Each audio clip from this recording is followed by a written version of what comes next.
لله نحمده ونستعينه ونستغفره ونؤمن به ونتوكل عليه ونعوذ بالله من شرور أنفسنا ومن سيئات أعمالنا من يهده الله فلا مضل له ومن يضلله فلا هادي له ونشهد أن لا إله إلا الله وحده لا شريك له ونشهد أن سيدنا ومولانا محمدا عبده ورسوله صلى الله تعالى عليه وعلى آله وأصحابه وأزواجه وذرياته وأتباعه وبارك وسلم تسليما كثيرا أما بعد فأعوذ بالله من الشيطان الرجيم بسم الله الرحمن الرحيم إياك نعبد وإياك نستعين صدق الله العظيم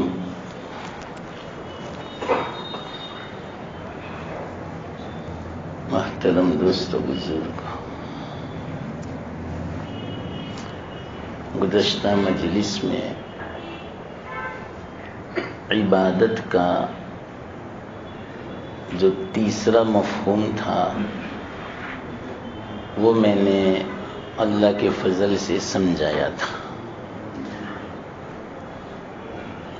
پوری بات نہیں آئی تھی کہ اپنا وقت ہو گیا تھا. عبادت کا مفہوم آپ حضرات کو معلوم ہے. میں نے کیا کہا تھا؟ چاہے وہ ظاہری عمل ہو، باطنی عمل ہو، وہ بات ظاہری ہو باطنی ہو،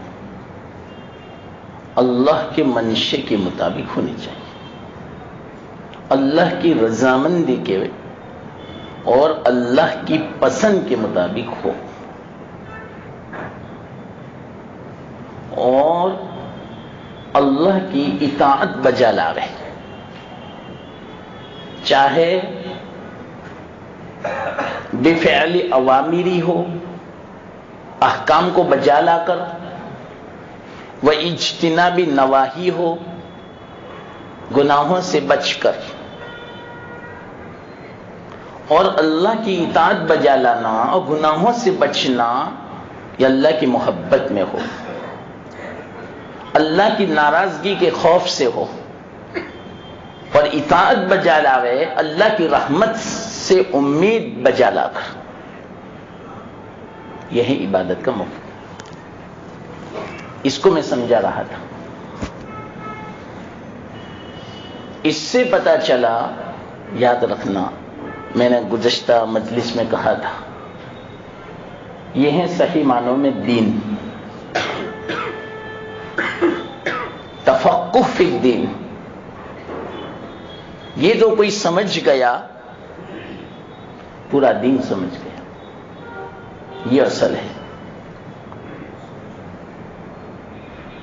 اس تعریف سے پتہ چلا، اور یہ جو تعریف بیان فرمائی انہوں نے اپنی طرف سے بیان نہیں فرمائی، علماء نے.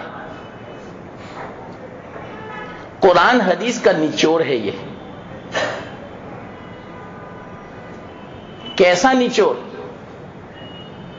انشاءاللہ اس تعریف کو میں اگر سمجھاؤں قرآن حدیث کی روشنی میں، میری زندگی پوری ہو جائے. لیکن اللہ کے علوم پورے نہ ہو. تو یہ تو خلاصہ بیان فرمایا. علماء کا احسان ہے کہ انہوں نے پورا نچوڑ بیان کر کے ہمارے سامنے رکھ دیا.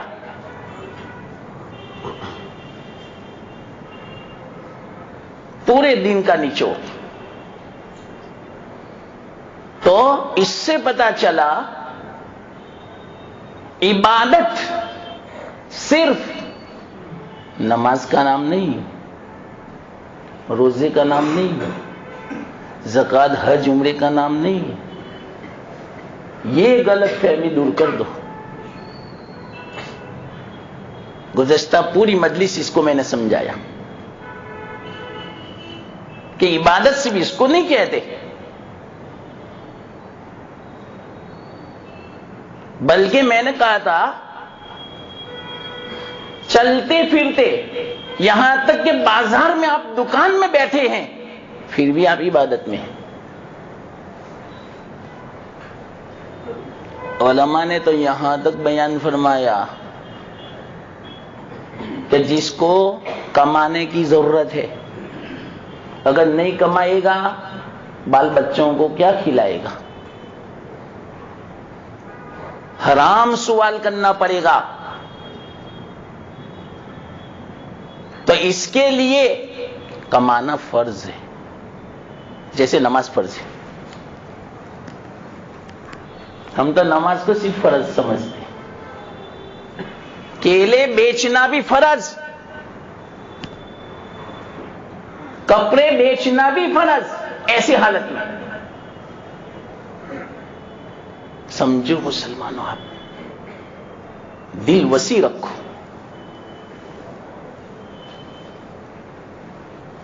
عبادت کا مفہوم صرف چند چیزوں میں محصور مت کر دو،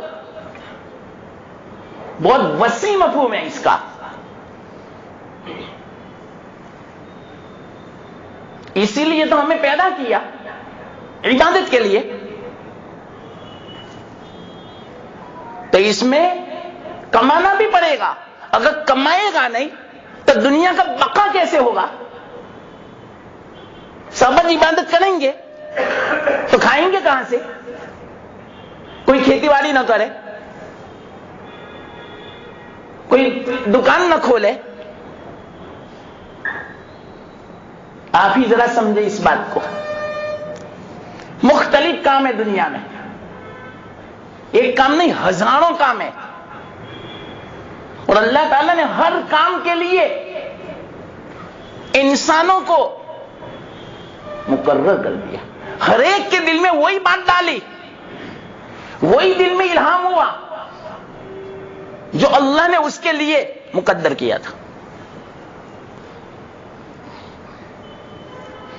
کوئی اناج کی دکان کھولتا ہے، کوئی کپڑے کی کھولتا ہے، کوئی عطر کی کھولتا ہے، کوئی جوتے چپل کی کھولتا ہے. یہ اللہ کی طرف سے ہے. کوئی نوکری کرتا ہے. الگ الگ کمانے کے ذریعے دنیا میں لاکھوں تعداد میں، بس حلال ہونا چاہیے، حرام نہیں. یہ بھی عبادت ہے. حدیث میں صحابہ بیٹھے ہوئے تھے. دلیل لفظوں میں سمجھاؤں. ایک ہٹے کٹے صحابی مضبوط پہلوان جیسے جا رہے تھے، اور بعض صحابہ اصحاب صفہ جن کا کوئی کام نہیں تھا، بس جن کا ایک ہی کام تھا علم حاصل کرنا. نہیں شادی، نہیں کاروبار، نہیں بال بچوں کی ذمہ داری، نہیں رشتہ دار، نہیں کھیتی باڑی، کچھ نہیں. بس وہ فارغ ہو گئے تھے. جیسے آج کل ایسے بھی اللہ نے بندے پیدا فرمائے، طلبہ، علماء، ہر چیز کی مثال ہے موجود. تجارت بھی کرتے تھے صحابہ، کھیتی باڑی بھی کرتے تھے، بازار بھی جاتے تھے، نوکری بھی کرتے تھے. اور ہر قسم کی تجارت، کوئی لکڑے کی، کوئی گھاس پھوس کی، کوئی کپڑے کی، کوئی خوشبو کی، الگ الگ سب.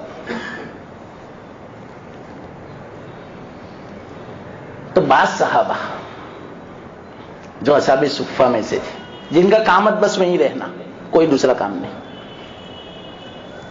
اصحاب صفہ کا مطلب کیا؟ سب سے پہلا مدرسہ. وہاں پہلے چبوترا تھا، ابھی تھوڑا سا ہے ابھی، لیکن وہ اصل نہیں ہے، یاد رکھنا. لوگ غلط فہمی میں. مدینہ پاک میں جہاں حضرت فاطمہ رضی اللہ تعالی عنہا کا حجرہ مبارکہ ہے، اس کے پیچھے ایک چبوترا جیسا ہے. لوگ اس کو صفہ کہتے ہیں. یہ صفہ نہیں.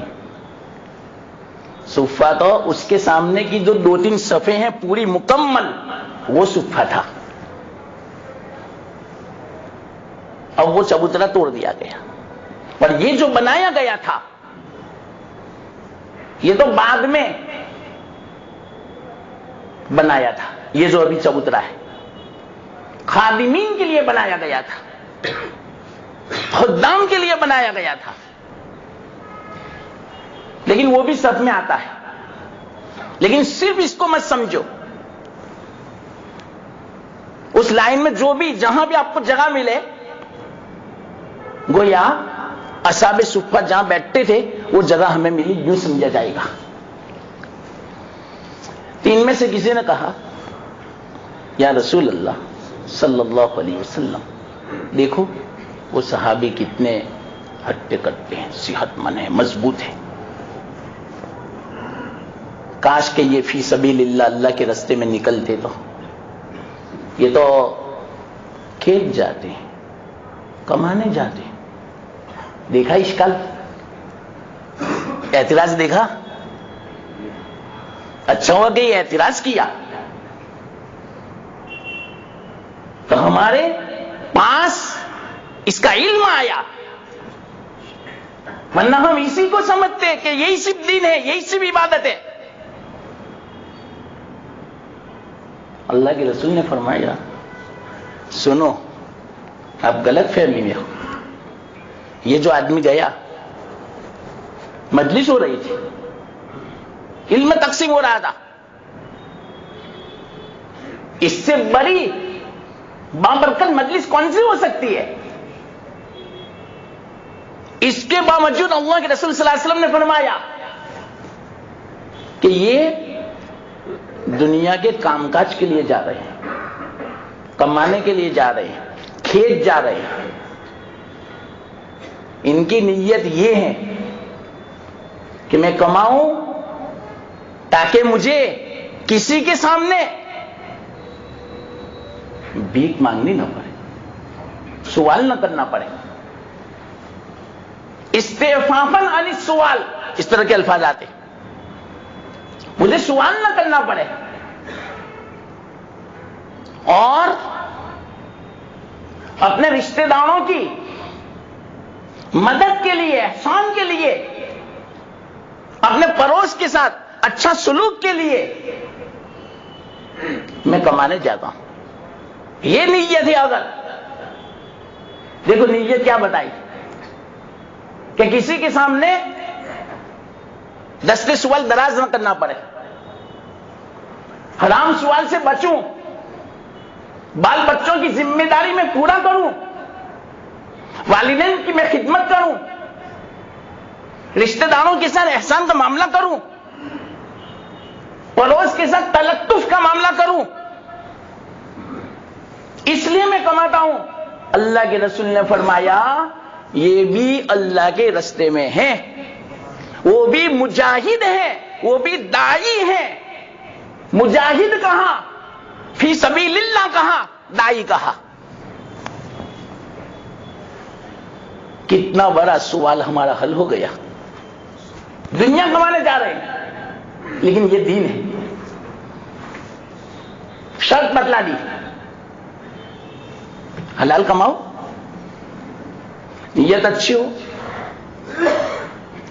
فخر کے لیے نہیں کہ میں بہت بڑا مالدار بن جاؤں، میرے پاس بہت پیسے آ جاوے، کمانے کے بعد بہترین میں بنگلہ بناؤں، لوگ اس کو دیکھیں، باتیں کریں، یا مال میں کثرت کے لیے خوب مال میں جمع کروں، یا دکھلانے کے لیے، اس لیے اگر وہ کماتا ہے، یہ منع ہے۔ تو اس حالت میں ملے گا کل قیامت کے دن اللہ تعالیٰ سے کہ اللہ اس سے ناراض ہوں گے، اور اگر دوسری نیت ہوگی تو کل قیامت کے دن اللہ سے اس حالت میں ملے گا کہ اس کا چہرہ 14ویں رات کے چاند کی طرح چمکتا ہوگا، اتنا خوش ہوگا وہ، دنیا کما رہا ہے۔ یہی عبادت دیکھا دین ہمارا، رہبانیت نہیں ہے ہمارے دین میں، نصارہ جیسا۔ وہ تو کہتے ہیں کہ دیندار بننا ہو تو سب چیزیں چھوڑنی پڑے گی، کاروبار بھی، نکاح بھی، گھر بار بھی، بال بچے بھی، سماج بھی، سب چھوڑنا پڑے گا، تبھی صحیح معنوں میں عابد بن سکتا ہے۔ اور ہمارے آقا نے تو یوں فرمایا جو ایسا کرے گا وہ اسلام میں نہیں ہے، جاؤ، لا رہبانیت فی الاسلام، اسلام میں رہبانیت نہیں ہے۔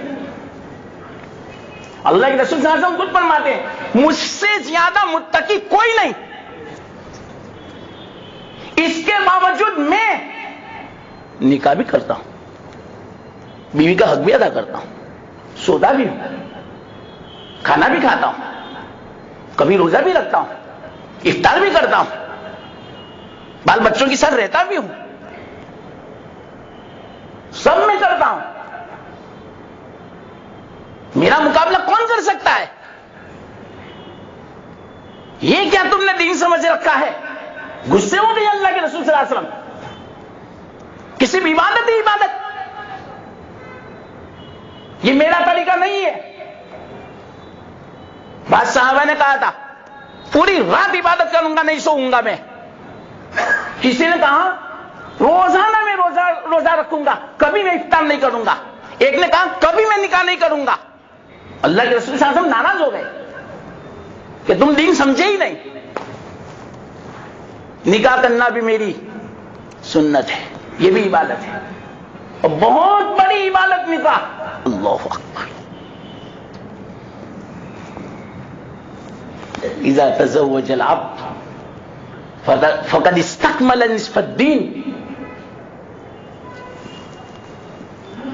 فليتق الله في النصف الباقي او كما قال علیہ السلام۔ جب بندہ نکاح کر لیتا ہے آدھا ایمان تو مکمل ہو چکا، نکاح سے آدھا ایمان۔ سمجھنے کی بات ہے، سوچنے کی بات ہے، کوئی عبادت نہیں بیان فرمائی، نکاح فرمایا۔ اور نکاح میں کیا ہوتا ہے آپ ہی بتاؤ؟ آدمی اپنی خواہش پوری کرتا ہے، ارے اس میں بھی ثواب ہے۔ صحابہ کو تعجب ہوا کہ یا رسول اللہ آدمی اپنی خواہش پوری کرتا ہے، اس میں ثواب؟ کیا اللہ کے رسول صلی اللہ علیہ وسلم نے سمجھایا آپ ہی بتاؤ یہ خواہش اگر غلط جگہ پر وہ پوری کرتا گناہ نہ ہوتا؟ ٹھیک ہے ہوتا، تو بس تو صحیح جگہ پر استعمال کرنا ثواب۔ یہ عبادت ہے، میں عبادت سمجھا رہا ہوں۔ عبادت جو کوئی سمجھ گیا پورا دین سمجھ گیا۔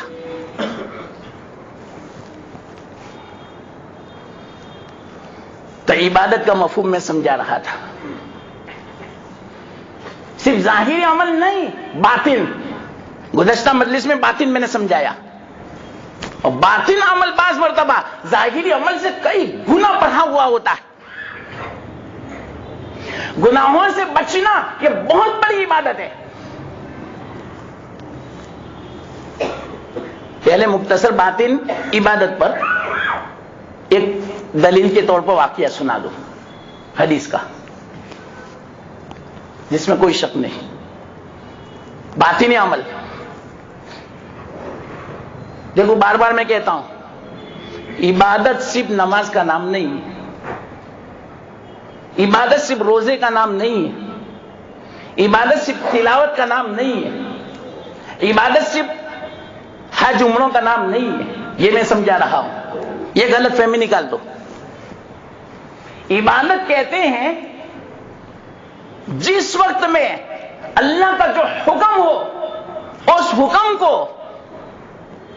پورا کرنا، اللہ کے منشے کو دیکھنا کہ اللہ کا منشا کیا ہے، اللہ کی رضامندی کیا ہے، بس اللہ کا منشا پورا کرنا۔ بعض مرتبہ بغیر سننا،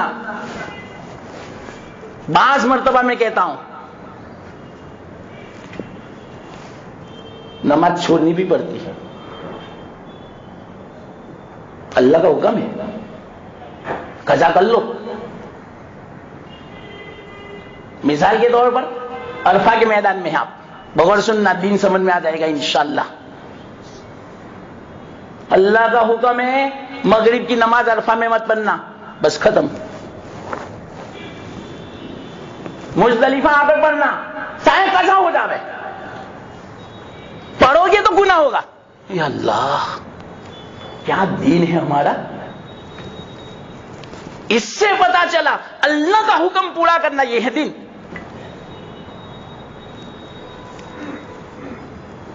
یہ فرمایا یہاں قضا کرو مزدلفہ آ کر،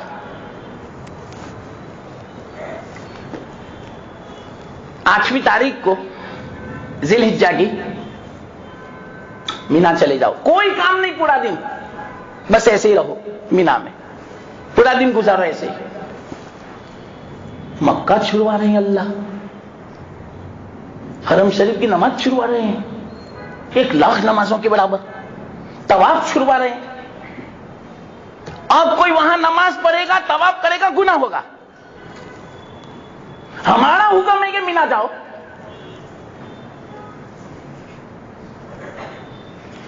یہ ہے اللہ کا حکم، اصل یہ ہے۔ کوئی کام نہیں ہے مینا میں 8ویں تاریخ کو، صرف وہاں رہنا ہے بس خیموں میں۔ اب دل میں یہ آوے میں تو 9ویں تاریخ کو سیدھا جاؤں گا، میں تو یہیں رہتا ہوں، بھیڑ بھی نہیں ہوگی حرم شریف میں، طواف بھی خوب کروں گا، عبادت میں لطف آئے گا۔ یہ تو اپنا شوق پورا کیا، اللہ کا حکم پورا نہیں کیا۔ اور عبادت نام ہے اللہ کا حکم پورا کرنا، اپنا شوق پورا کرنا نہیں۔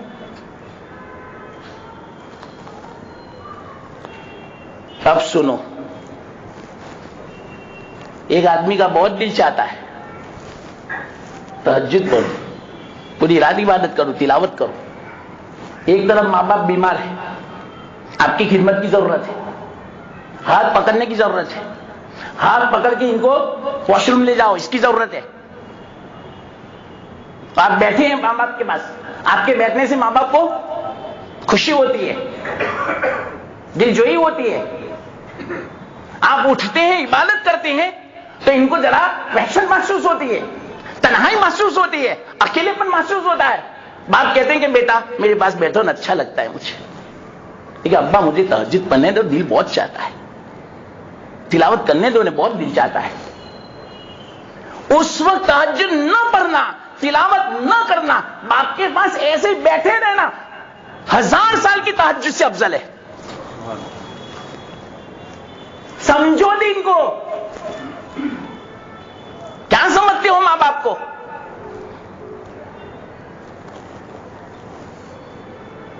ماں باپ کو اگر ناراض کیا، چاہے تم کتنی نمازی کیوں نہ ہو، کتنی عبادت گزار کیوں نہ ہو سکتا ہے سوء خاتمہ ہو۔ میں دلیل بھی بیان کروں گا، ایسے نہیں بیان کروں گا انشاءاللہ۔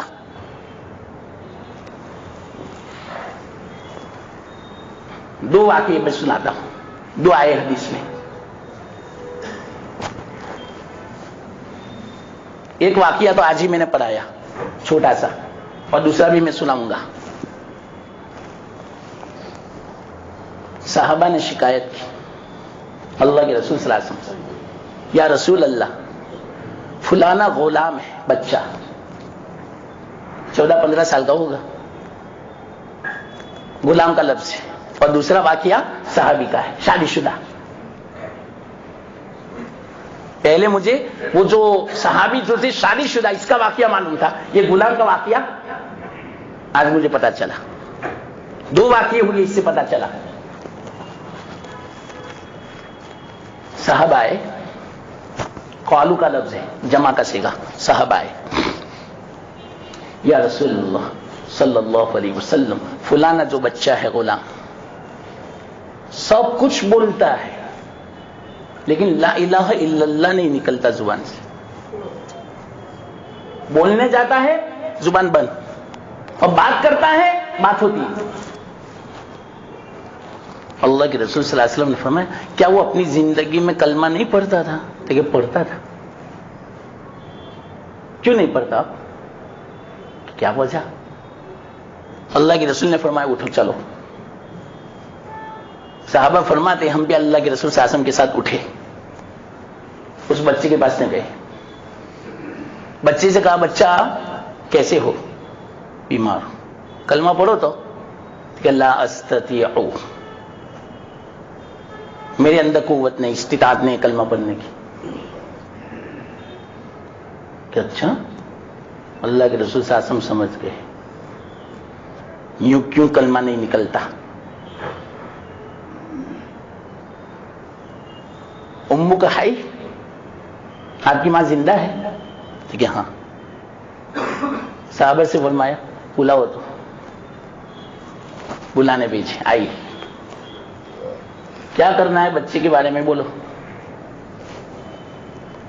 آگ جلاؤں؟ آگ میں ڈال دیتا ہوں تیرے بچے کو، جلا دیتا ہوں میں. سفارش کر ورنہ جلا دیتا ہوں. ٹھیک ہے، بالکل ایسا؟ ٹھیک ہے، ہاں. کہ کیوں؟ اس لیے کہ آپ راضی نہیں ہوں گی تو ایسے بھی مرنے کے بعد جہنم میں جلنے والا ہے یہ. ٹھیک ہے، اچھا یا رسول اللہ ایسا ہوگا میرا بچہ؟ ماں تو ماں ہوتی ہے. میں نے معاف کر دیا، میں خوش ہو گئی، میں راضی. چل اللہ کو گواہ بنا. فاشہدی اللہ واشہدینا، اللہ کو گواہ بنا، ہمیں گواہ بنا کہ اللہ کی راضیہ، کہ تو راضی ہو گئی. ہاں یا رسول اللہ، میں اللہ کو گواہ بناتی ہوں، آپ سب کو گواہ بناتی ہوں کہ میں راضی ہوں. اتنا بولنا تھا کہ بچے نے کہا لا الہ الا اللہ محمد الرسول اللہ، اور آنکھیں بند کر دی. اسی وقت انتقال ہو گئے. دیکھا اللہ کے رسول نے پھر اللہ کی تعریف، الحمدللہ الذی انقذہ اللہ انقذہ من النار بی، میرے ذریعے سے اللہ نے اس کو جہنم سے بچا لیا، ورنہ سوئے ختم تھا. دیکھا، صحابی ہے، سب کچھ کیا ہے، نمازیں سب کچھ، لیکن ماں ناراض تھی. سوئے خاتمہ کے اندر.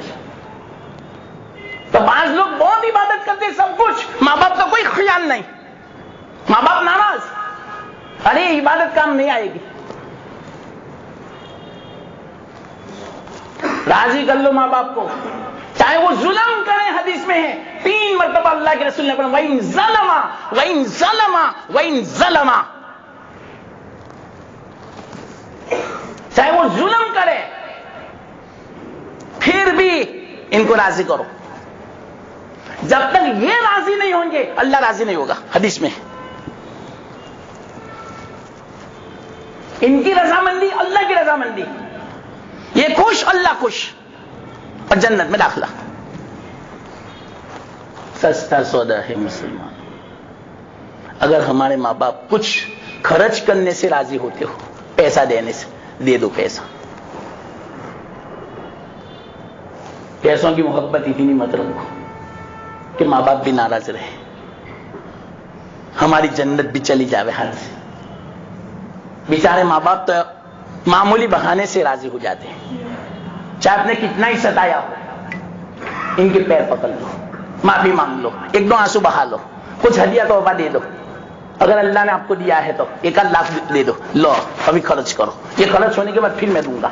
واللہ میں کہتا ہوں جنت کما لیا 1 لاکھ میں. سستا سودا ہے، کر لو دنیا کی زندگی میں ماں باپ کو خوش. اور اللہ کے واسطے کبھی ناراض مت کرنا، کچھ بھی ہو جاوے، بیوی چاہے ناراض ہو جاوے اس کی فکر مت کرنا، لیکن ماں باپ کو ناراض مت کرنا۔ اس کا میں واقعہ سناؤں جو ابھی میں نے کہا تھا۔ حضرت علقمہ رضی اللہ تعالیٰ عنہ انتقال ہو رہا تھا، کلمہ ہی نہیں نکلتا تھا، صحابی کے رسول، شادی شدہ، بہت کوشش کی، اللہ کے رسول صلی اللہ علیہ وسلم نے بھی نہیں نکلتا کلمہ۔ اور یاد رکھنا ایک بات، یہ دل میں بٹھا لو مسلمانوں، اعتبار خاتمے کا ہے۔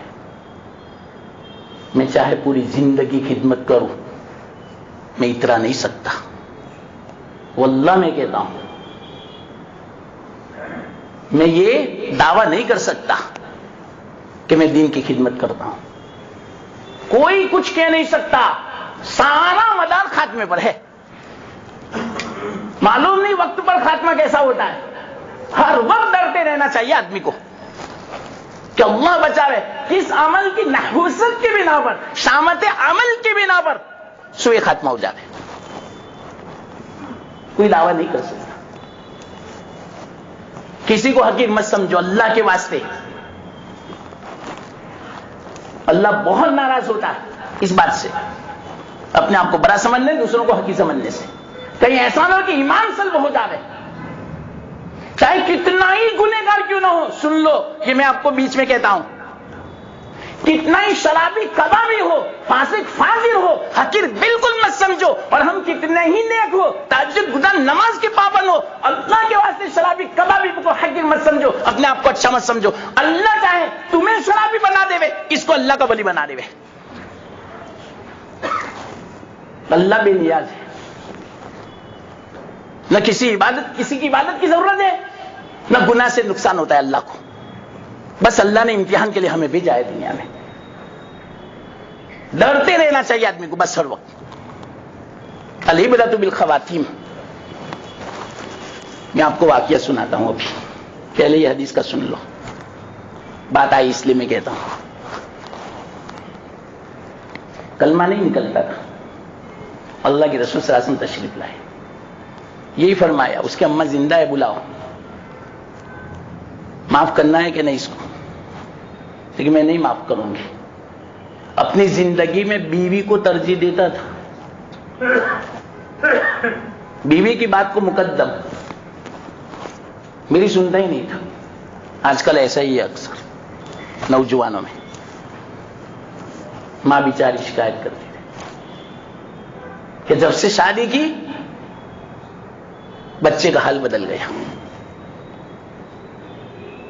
بچہ بالکل ہمارا خیال نہیں کرتا، ہر وقت بس بیوی کا خیال، بیوی کو راضی رکھنے کی فکر،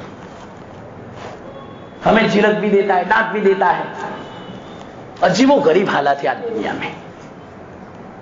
اس کی وجہ ہے تو دوسری وجہ ہے، مستقل وقت چاہیے اس کو بیان کرنے کے لیے۔ تو کہا امی نے، بڑھیا نے، یا رسول اللہ میں معاف نہیں کروں گی۔ اپنی زندگی میں اپنی بیوی کو ترجیح دیتا تھا وہ، لیکن اچھا نہیں معاف کرنا، کوئی حرج کی بات نہیں۔ صحابہ سے کہا لکڑیاں لے آؤ تو جنگل سے۔ بڑھیا نے پوچھا کیوں؟ کہ لکڑیاں جلانی ہے مجھے، اور اس میں تیرے بیٹے کو ڈالنا ہے، جلا دیتے ہم تیرے بیٹے کو۔ ٹھیک ہے، کیوں؟ کہ ایسے مرنے کے بعد جہنم میں جانے والا ہے نا۔ صحابی سما ناراض، آتا ہے کتابوں میں بہت عبادت گزار تھے علقمہ، بڑے نماز روزے کے پابند، سما ناراض تھے۔ کیا فرمایا؟ ایک تو کلمہ بھی نہیں نکلتا، اور اوپر سے یوں کہا ابھی سیدھے جہنم میں جانے والے ہیں یہ۔ دین نہیں سمجھا ہم نے، دین سمجھو آپ، بہت آسان ہے ہمارا دین، تو الدین یسر، بہت آسان ہے، کیوں مشکل بناتے ہو ہم؟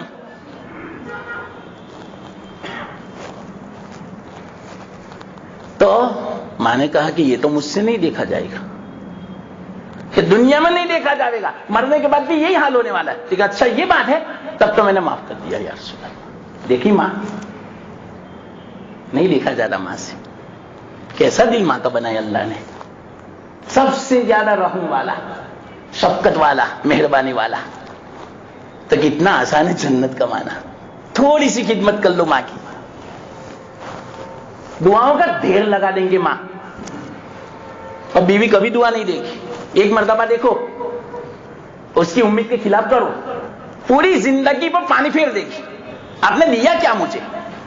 اور ماں دیکھو ایک مرتبہ دو، پوری زندگی یاد رکھے گی اور دعاؤں کا انبار لگا دے گی. ماں باپ دونوں وہ خوش ہوتے ہیں ماں باپ اپنے بیٹے کی ترقی سے. تو جیسے ہی مطلب کہ ماں نے یوں کہا میں نے معاف کر دیا، کلمہ نکلا زبان سے، اور کلمہ نکلتے ہی انتقال ہو گیا. دیکھا تو ہمارا دل تو بہت چاہتا ہے. مثال، یہ تو میں نے مثال دی تھی بیچ میں کہ رات کو میں تہجد پڑھوں، عبادت کروں. ایک طرف باپ بیچارہ کرا رہا ہے، اس کو پانی کی ضرورت ہے.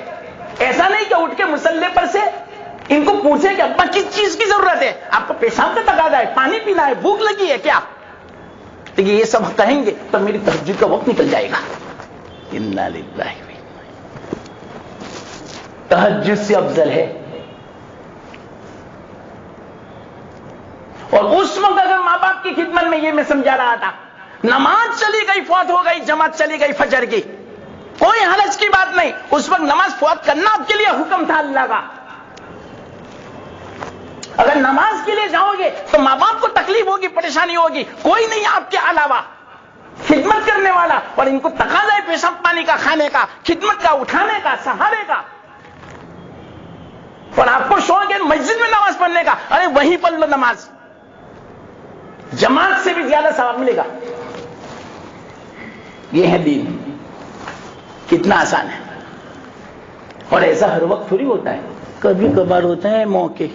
یہ تو امتحان ہے، اللہ امتحان کے لیے ایسا کرتا ہے. کبھی کبھار ایسا موقع آتا ہے، ایک آدھ دو مرتبہ نماز اس طرف ہوتی ہے، دیکھنا چاہتے ہیں اللہ کہ میرا حکم مانتا ہے کہ اپنا شوق پورا کرتا ہے. تو خلاصہ سمجھ لینا، دین نام ہے اللہ کے حکم کو پورا کرنے کا، اپنا شوق پورا کرنا نہیں. میں نے کہا تھا اویسے کرنی رحمہ اللہ نے صحابیت کا مرتبہ جانے دیا، واحد اللہ کے رسول صلی اللہ علیہ وسلم کے حکم کی بنا پر. ورنہ اپنا شوق پورا کرنے کا اگر موقع ملتا تو وہ جاتے وہاں پر اللہ کے رسول صلی اللہ علیہ وسلم کی زیارت کے لیے، لیکن نہیں کی. کیوں؟ اللہ کے رسول نے منع فرما دیا. ہاں، تو دین کس کا نام ہے وہ میں سمجھا رہا ہوں. یاد رکھنا، اس سے پتا چلا، یہ جو میں نے ایک دو باتیں بتائی یہ ضمن میں کہہ دوں، گناہوں سے بچنا، نافرمانی سے بچنا بہت بڑی عبادت ہے، بہت بڑی عبادت ہے. حدیث میں آتا ہے اتق المحارم تکن عابد الناس. گناہوں سے بچو، حرام چیزوں سے بچو، تم لوگوں میں سب سے بڑے عبادت گزار بن جاؤ گے. اللہ کے رسول نے یہ نہیں فرمایا 5 وقت کی نماز تکبیر اولیٰ کے ساتھ پڑھو، تہجد کی پابندی کرو، روزے روزانہ رکھو، ہر سال حج عمرے کرو، تم بہت بڑی عبادت گزار بن جاؤ گے. یہ نہیں فرمایا، بلکہ یوں فرمایا گناہوں سے بچو، بہت بڑی عبادت گزار بن جاؤ. ایک مرتبہ کیا ہوا، حدیث میں ہے، چند صحابہ نے اللہ کے رسول صلی اللہ علیہ وسلم کو ایک آدمی کا ذکر کیا. یا رسول اللہ صلی اللہ علیہ وسلم، یاد رکھنا یہ سب باتیں ہاں بہت قیمتی باتیں ہیں، اس لیے نہیں میں کہتا ہوں، نہیں قرآن حدیث کا خلاصہ میں کہہ رہا ہوں. الحمدللہ دین سمجھ میں آئے گا انشاءاللہ اس سے. چند صحابہ نے فرمایا یا رسول اللہ صلی اللہ علیہ وسلم، فلاں آدمی بہت عبادت کرتے ہیں، کثرت عبادت کا ذکر کیا، لیکن آگے والی بات سے محدثین نے فرمایا کہ قلت تقوی تھا، کثرت عبادت تھی، تقوی قلیل تھا۔ گناہوں سے بچنا اتنا نہیں تھا زیادہ جتنا عبادت زیادہ تھی۔ اللہ کے رسول نے سن لیا، پھر فرمایا کہ یا رسول اللہ صلی اللہ علیہ وسلم، فلانے آدمی عبادت بہت کم کرتے ہیں، فرائض ادا کرتے ہیں، لیکن گناہوں سے بہت پرہیز کرتے ہیں۔ اللہ کے رسول صلی اللہ علیہ وسلم نے فرمایا لا تعدل بالرعاء، یعنی الورع، یعنی التقوی۔ اللہ کے رسول فرماتے ہیں پرہیزگاری کا مقابلہ نہیں ہو سکتا عبادت سے، سمجھے؟ پرہیزگاری کا مقابلہ نہیں ہو سکتا عبادت سے۔ کیوں؟ عبادت تو بہت کی، گناہوں سے نہیں بچا، گناہوں کو پانی پھر جائے گا، عبادت کو پانی پھر جائے گا۔ یہ ہے گناہ کا نتیجہ، خطرناک اس کا اثر ہے گناہ کا۔ بہت محنت کی ہم نے، پورا مہینہ رمضان المبارک کا عبادت میں گزارا، تلاوت میں گزارا، تراویح میں گزارا، ذکر میں گزارا، روزے سے گزارا، عید کی رات کو، عید کے دن کو بے تحاشا، ہماری آنکھیں بالکل آزاد، زبان بالکل آزاد، کوئی فکر نہیں، پورے مہینے کی عبادت کا نور ایک رات میں ختم۔ میں صحیح کہتا ہوں، معمولی مت سمجھنا اس بات کو۔ اعتکاف کیا پورا مہینہ، آخری عشرہ، اور پوچھا کتنے قرآن ختم کیے؟ 10 قرآن ختم کیے، کسی نے 20 قرآن ختم کیے، لیکن عید کے دن میں آزاد، آنکھیں بے قابو۔ ایک دن میں پورے مہینے کا جو نور تھا، پورے مہینے کی جو عبادت تھی، پانی پھر دیکھا ایک دن میں، اور ایک دن پورا نہیں، 5 منٹ میں، 5 منٹ میں۔ اس سے آپ اندازہ لگاؤ کہ گناہوں سے بچنا کتنا اہم ہے۔ زیادہ عبادت بجا لانا یہ کمال نہیں ہے، سب سے بڑا کمال، سن لینا میرے لفظ، سب سے بڑا کمال یہ ہے، سب سے بڑا بہادر آدمی وہ ہے جو گناہوں سے بچے۔ عبادت کرنا تو آسان ہے، عبادت میں لطف آتا ہے، ارے گناہوں سے کوئی بچے، اپنے نفس پر کنٹرول کرے۔ سامنے لڑکی آتی ہو، اپنی نظروں کو نیچا کرنا یہ بڑا مشکل ہے، یہ کرنا، نفس پہ کنٹرول، اپنی نظروں کو نیچا کرنا بہت بڑی عبادت ہے۔ واللہ میں کہتا ہوں، قسم کھا کے میں کہتا ہوں، اللہ تعالیٰ نے حدیث میں ہے، اللہ کے رسول جو فرماتے ہیں اللہ کا فرمان ہے۔ کیا فرمایا معلوم اللہ کے رسول صلی اللہ علیہ وسلم نے؟ جو آدمی بد نظری سے بچے، اللہ اس کو حلاوت ایمانی سے نوازتا ہے۔ یہ نہیں فرمایا تکبیر اولیٰ کے ساتھ نماز پڑھے، تہجد پڑھے تو حلاوت ایمانی ملے گا، فرمایا بد نظری سے بچو، ایمان کا میٹھاس ملے گا۔ اور حلاوت ایمانی جب مل جاتا ہے، سن لو بہت بڑی بشارت میں آپ کو سناتا ہوں، جس کو حلاوت ایمانی مل گیا سوئے خاتمہ سے بچ گیا۔ سنو، یاد رکھنا اس بات کو میں جو بول رہا ہوں، اللہ نے ڈالی ابھی بات میں نے پڑھا تھا اور دلیل ہے میرے پاس۔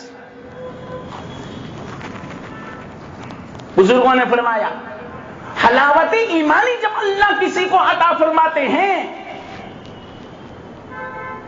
پھر اللہ اس کو سلب نہیں فرماتا۔ چاشنی ایمان کی لذت، اور واللہ میں کہتا ہوں ایمان کی وہ حلاوت ہے جو دنیا کی سلطنتوں میں نہیں ہے، دنیا کی پریوں میں نہیں ہے، خوبصورت لڑکیوں میں وہ لذت نہیں ہے جو اللہ نے ایمان میں لذت رکھی۔ واقعات ہیں ہمارے صحابہ کے، دیکھ لو، ایمان کی بنا پر اپنی جان لٹا دی، جان قربان کر دی، لیکن ایمان نہیں دیا۔ کیوں؟ لذت چکی تھی ایمان کی۔ کتنی تکلیف برداشت کی صحابہ نے، کیوں؟ ایمان کی حلاوت ان کو مل گئی تھی، ایمان کی لذت ان کو مل گئی تھی، کوئی مقابلہ نہیں۔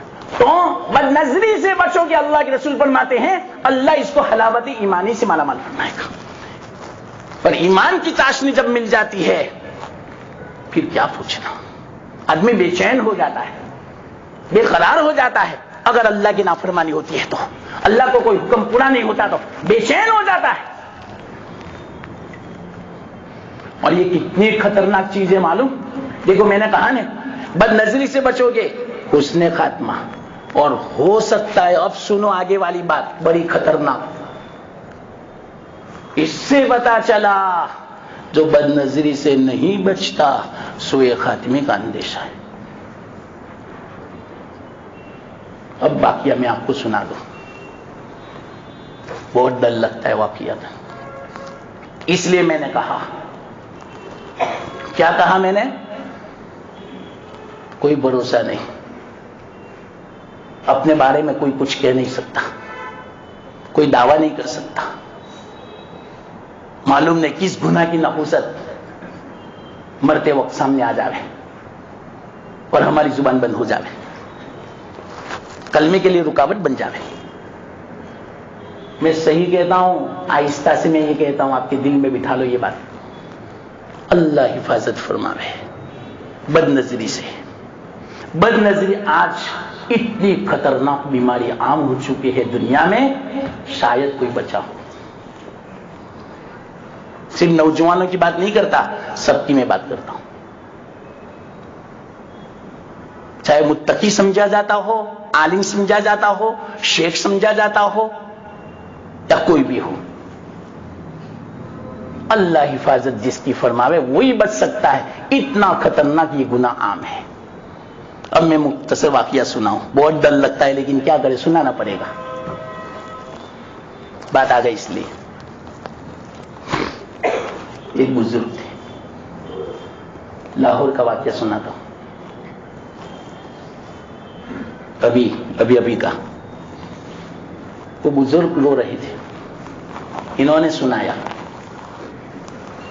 وہاں دوسرے مدرسے میں گئے تھے دعوت پر، انہوں نے سنایا کہ میں عجیب واقعہ سنا، بہت ڈرنے والا۔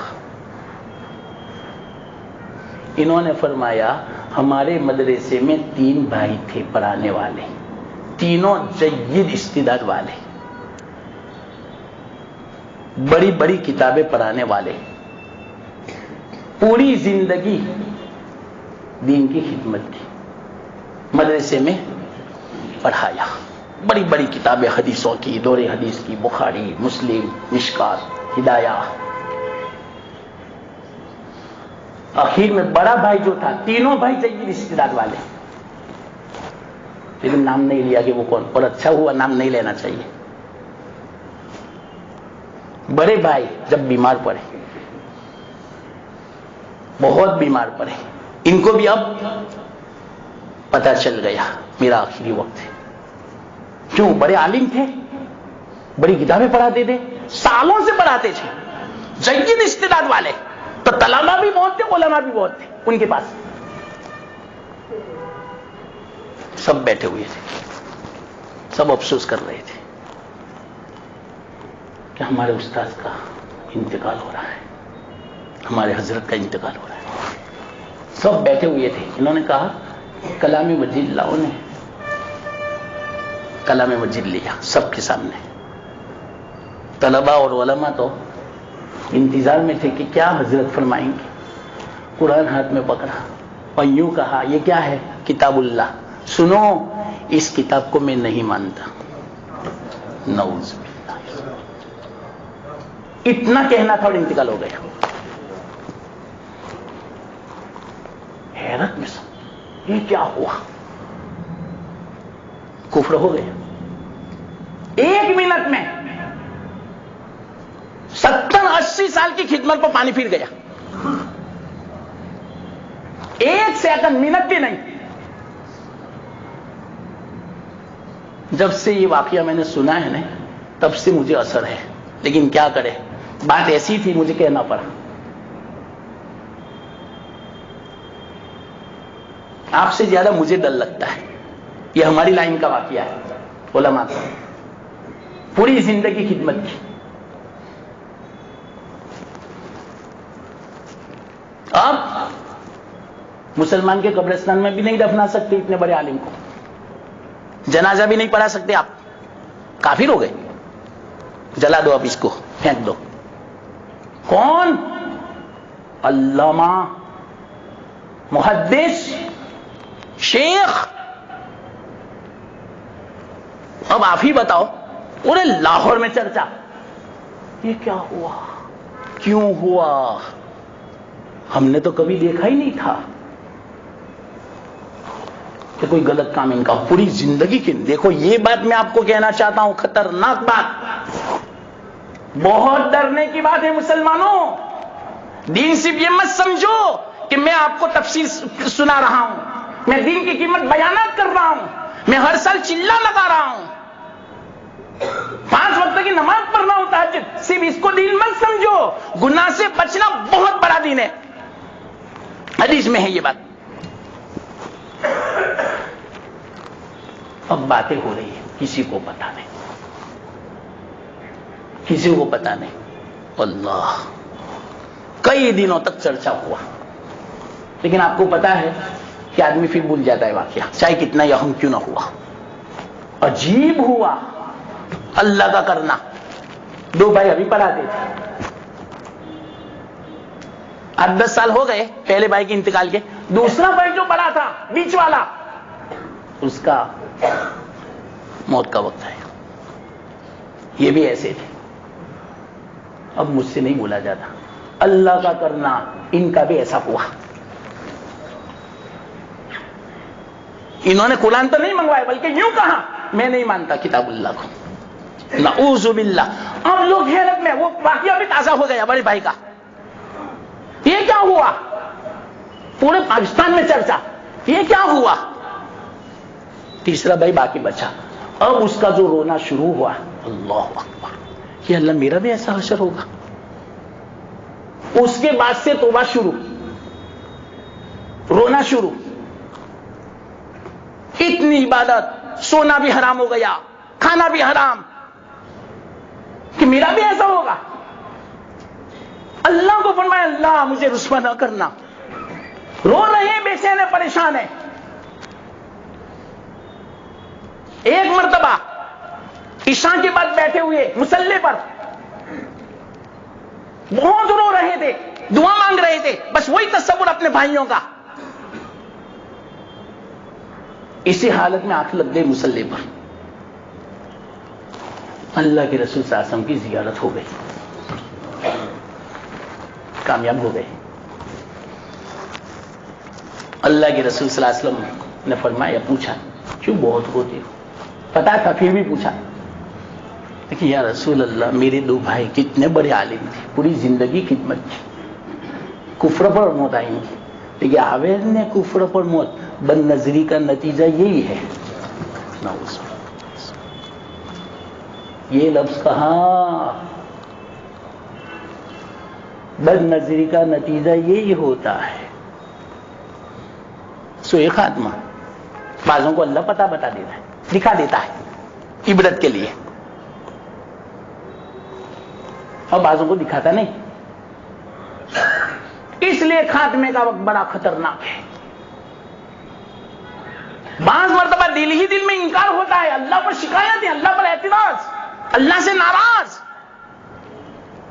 اور ایسی باتیں سوچتا ہے, کفر ہو جاتا ہے, پتہ نہیں چلتا. بعض مرتبہ اللہ ظاہر فرما دیتے عبرت کے لیے. اب ان بھائی کو پتہ چل گیا.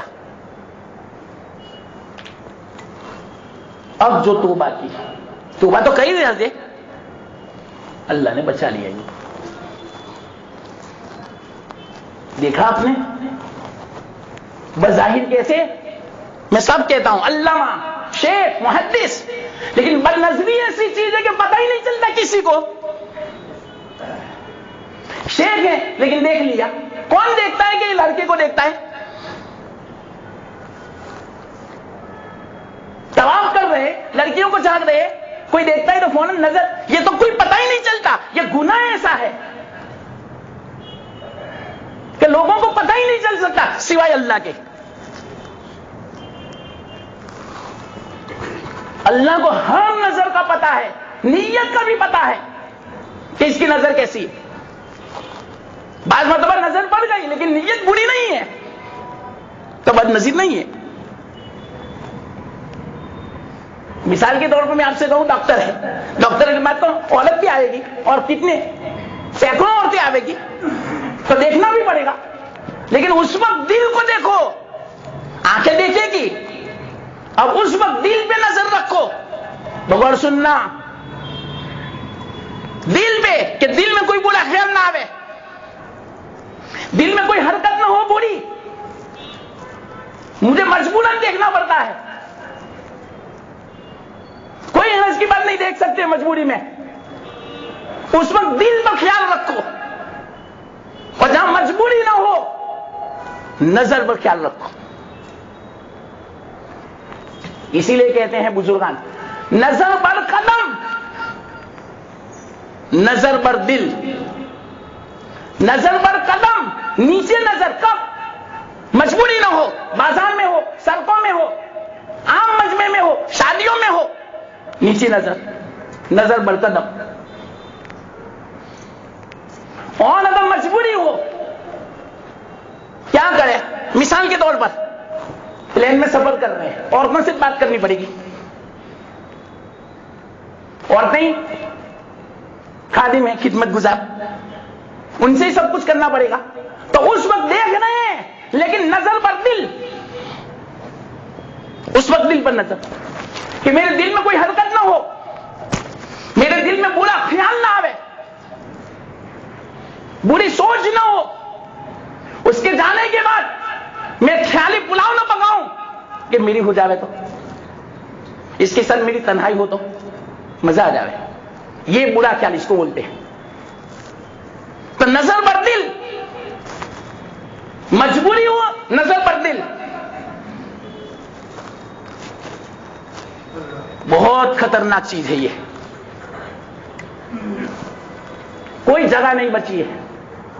سب سے بہترین جگہ مطاف، اس گناہ سے وہ جگہ بھی نہیں بچی ہے. میں صاحب کہتا ہوں بہترین عمل ہو رہا ہے طواف کا، عمرے کا، حج کا، لیکن نظر ہو رہی ہے.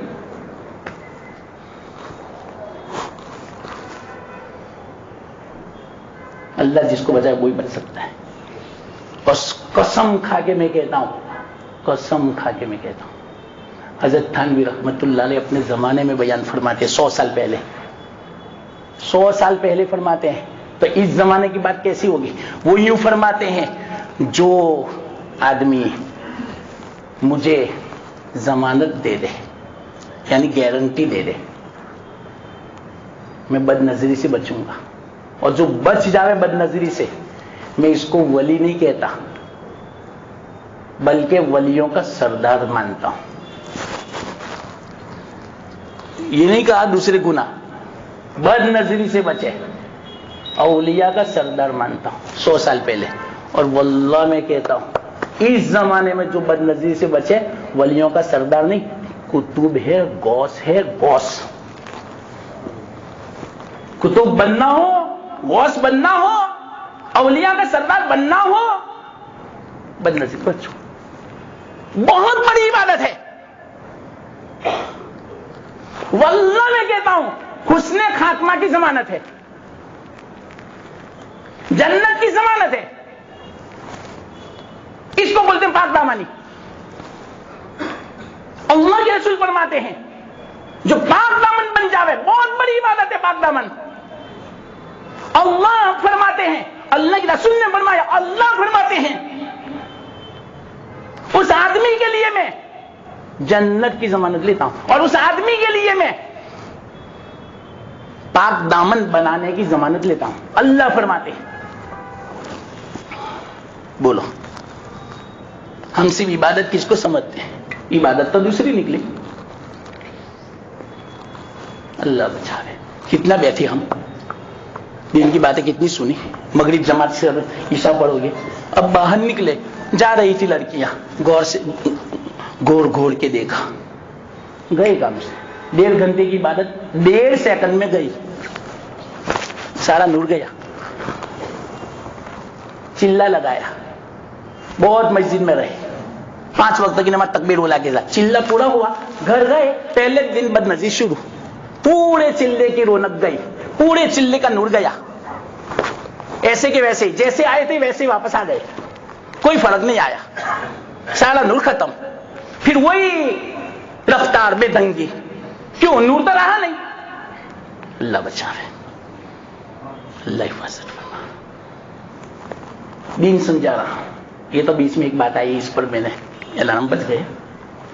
دیکھو آئندہ اللہ نے توفیق دی تو، اللہ نے جو کہنے کی توفیق دی، اللہ اس کو قبول فرماوے، اور اللہ لاز رکھ لے وے، ستاری فرماوے، حسن خاتمہ دے وے، اللہ سوء خاتمہ سے بچاوے، رسوا نہ کرے اللہ تعالیٰ، شامت عمل سے اللہ حفاظت فرمائے۔ بہت ڈر لگتا ہے، آپ سے میں درخواست کرتا ہوں، آپ میرے لیے حسن خاتمہ کی دعا کرنا، اللہ مجھے توفیق دے، میں آپ کے لیے حسن خاتمہ کی دعا کروں گا، اور دعا کرنا ہم میں سے کسی کو متعلقین کسی کو بھی اللہ رسوا نہ کرے، اور مجھے بھی رسوا نہ کرے، ورنہ آپ کیسی بات کرو گے میرے بارے میں۔ اللہ بچاوے، اللہ بچاوے، اللہ حفاظت فرماوے، اللہ حفاظت فرمانا۔